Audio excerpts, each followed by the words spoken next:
C'est un garçon de 24 ans, de 2,16 m, 105 kg, pivot originaire du Cameroun, de Douala pour être plus précis, et il a joué à l'Université d'Arizona. Je vais vous parler de Christian Koloko, qui a trouvé un accord avec les Los Angeles Lakers pour signer dans la franchise californienne. Lakers tout le temps, c'est tout de suite. Step 1, wake up early, gonna rise with the sun. Step 2, get some good, some food in you. Step 3, think real hard about what you wanna be. Step 4, everybody just do your thing. Wake up, today's gonna be a good day. Wake up, today's gonna be a good day.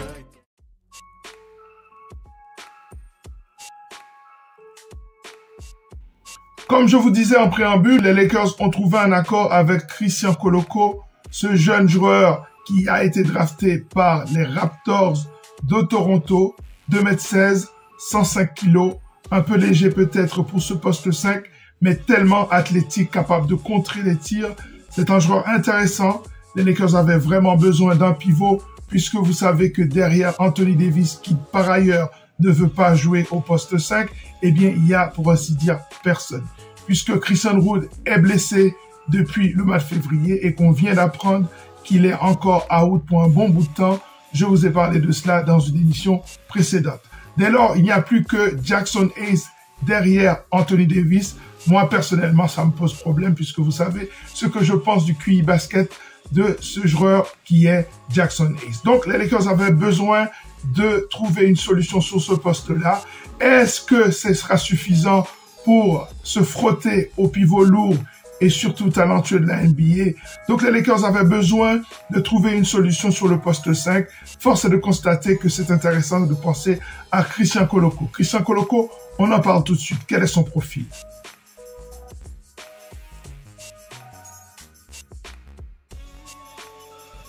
Christian Koloko, c'est 2 saisons NBA qui ont été écourtées à cause d'un problème de santé.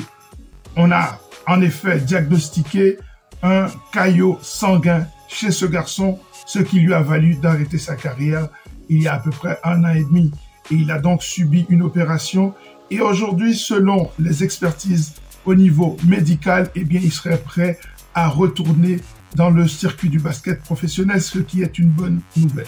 Donc c'est un jeune joueur qui a été drafté 32e position en 2022 par les Raptors de Toronto, qui ont l'habitude d'aller chercher ce genre de joueurs, des joueurs qu'ils arrivent à développer et qui deviennent un peu des terreurs dans la ligue.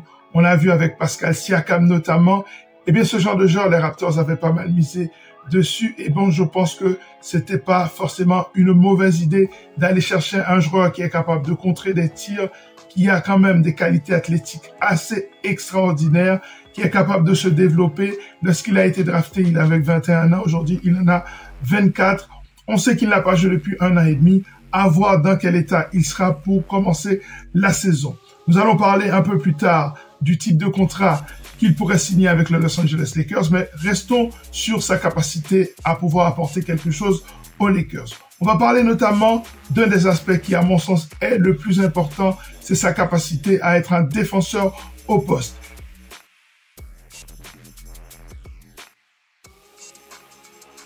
Est-ce que c'est un grand défenseur au poste selon les standards de la NBA? Pour moi, non, puisqu'il n'a pas le poids pour pouvoir contenir certains pivots lourds. Alors, la possibilité de contrer des tirs est assez intéressante. C'est un pivot qui, en deuxième lame, peut protéger le cercle. Moi, je pense que cette association avec Anthony Davis peut être intéressante. J'ai toujours pensé que ce serait intéressant d'avoir un autre big athlétique capable de contrer les tirs pour aider Anthony Davis justement dans cette tâche qui est de protéger le cercle des Lakers. C'est pas donc un post defender comme on pourrait dire, mais c'est un défenseur de deuxième lame, c'est un protecteur de cercle. Et alors, il y a un élément intéressant dans son jeu défensif, c'est sa capacité à rester devant un meneur. Donc, vu sa corpulence, vu sa capacité à se déplacer rapidement, puisque c'est un pivot qui n'est pas très lourd, il peut peut-être être un petit peu le patrouilleur, si vous voulez, de la défense des Lakers. Ça peut être intéressant. On parlera dans un instant de sa capacité à prendre des rebonds aussi. C'est l'une des questions que je me pose par rapport justement aux besoins des Los Angeles Lakers.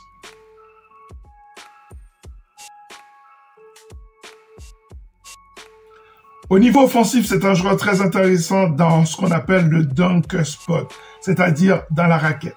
C'est un joueur qui se rend souvent disponible dans cette zone-là. C'est un excellent partenaire de pick and roll, mais qui, à mon sens, n'a pas encore développé l'aspect pick and pop. Et ça veut dire que dans son jeu, il manque deux choses. Il manque le tir en mid-range. Pour moi, c'est un gros problème. Et il manque aussi son tir extérieur. Une fois qu'il aurait apporté tous ces aspects-là dans son jeu, vu son intelligence au niveau du pick and roll, au niveau de sa manière de poser l'écran et de rouler autour de la raquette, je pense que ça peut être intéressant. Mais aussi longtemps qu'il n'apporte pas le pick and pop, eh bien là, ça va le rendre un peu plus prévisible. Je ne sais pas si vous vous rappelez, par exemple, d'un joueur comme Karl Malone. Au début, en pick and roll avec John Stockton, c'était très intéressant lorsqu'il allait vers la raquette. Mais à la fin de sa carrière, quand il s'écartait de la raquette, il était aussi intéressant et il apportait beaucoup plus de danger à l'attaque des Jazz.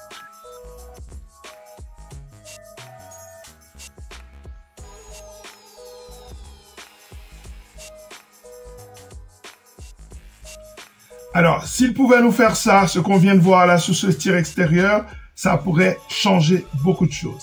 Il faut savoir que ce joueur en carrière, à 3 points, c'est seulement 8% de réussite. 8% de réussite, vous avez bien entendu, c'est absolument catastrophique. Donc, il faut absolument qu'il règle ce problème-là. Parce que je pense qu'un joueur, un pivot dans la NBA d'aujourd'hui, s'il n'arrive pas à rentrer ses tirs extérieurs ou même avoir un petit shoot aux alentours de la raquette en mid-range, je pense qu'il n'aura pas beaucoup de temps de jeu dans la NBA d'aujourd'hui. Il faut absolument apporter à son jeu sa capacité à s'écarter de l'anneau pour être un danger pour la défense adverse.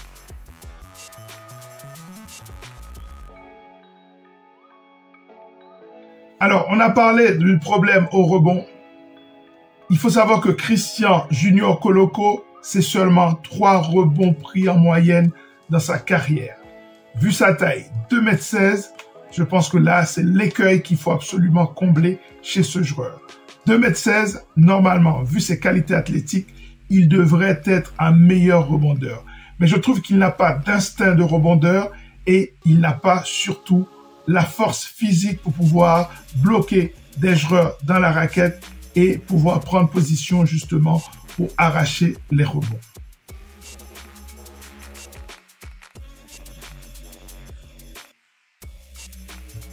Alors, au niveau des besoins, bien sûr, il y a un besoin fondamental pour les Lakers de renforcer ce secteur intérieur.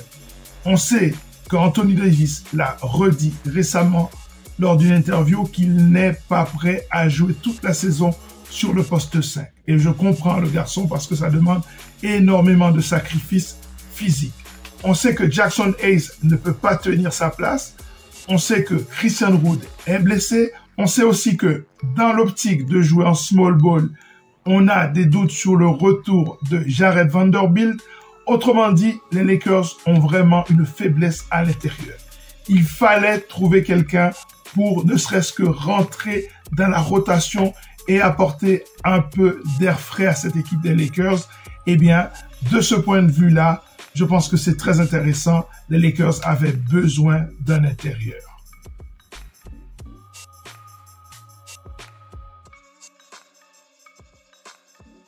Alors, quel contrat pour lui? Eh bien, vous savez qu'en NBA, en gros, il y a 4 types de contrats. Il y a le contrat qui est garanti, c'est celui pour lequel, même si le joueur ne joue pas, il sera payé. Il y a le contrat qui n'est pas garanti. Le joueur, il n'a pas un contrat garanti, mais il jouera tous les matchs de la NBA. Ensuite, il y a ce qu'on appelle le contrat two-way. En général, ce contrat est garanti, mais le joueur partage son temps de jeu entre la G-League et la franchise NBA. Et en dessous de ce contrat en two-way, il y a ce qu'on appelle le 10 Exhibit. Le 10 Exhibit Contract, c'est celui qui permet au joueur d'être signé pour participer au training camp, au camp d'entraînement, de préparation pour la saison, et en fonction de ce qu'il apporte, soit on lui donne un contrat garanti, soit il peut être dans l'équipe G-League de la franchise et être disponible justement en ayant un bonus en plus pour ne pas aller dans une autre franchise, être disponible pour la franchise. Et dans le cas de Koloko, ce qui se dit actuellement, les rumeurs, tournent plutôt autour de la question du two-way contract. Donc, c'est-à-dire, le joueur pourrait avoir un contrat garanti qui lui permettrait de jouer à la fois pour South Bay Lakers et Los Angeles Lakers, donc G-League NBA. Cependant, il y a quand même un problème de taille, c'est que les Lakers ont déjà 3 joueurs sous contrat two-way. Il y a Colin Castleton, le pivot qu'ils ont signé l'année passée, qui est le seul rescapé des contrats two-way de l'année passée.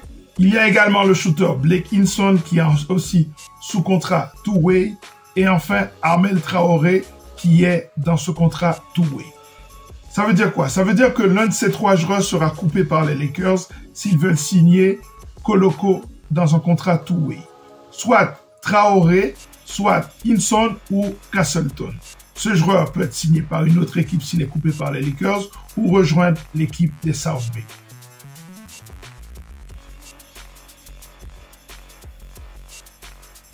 En conclusion, je peux dire que c'est un contrat intéressant puisque c'est un two-way et que ça n'engage rien si le joueur n'est pas performant, il peut toujours être coupé. En plus, il répond à un besoin fondamental qui est la rotation derrière Anthony Davis sur le poste 5, vu les blessures de l'équipe des Lakers. Et ensuite, c'est un joueur intéressant avec un profil jeune. Vous savez que les Lakers misent à la fois sur le présent, mais aussi sur l'avenir. Donc, c'est un joueur qui peut être développé. Enfin, sa capacité athlétique et ses capacités à pouvoir protéger le cercle, ça peut toujours être intéressant. Cependant, il doit travailler sa capacité à prendre des rebonds, son efficacité au post defense et aussi sa capacité à s'écarter de la ligne. Voilà, c'en est terminé pour cette émission consacrée à Christian Koloko, ce nouveau pivot des Los Angeles Lakers qui devrait signer dans les jours qui viennent, normalement dans un contrat two-way. À très bientôt sur cette chaîne pour une nouvelle émission consacrée à cette franchise mythique. À très bientôt. Ciao.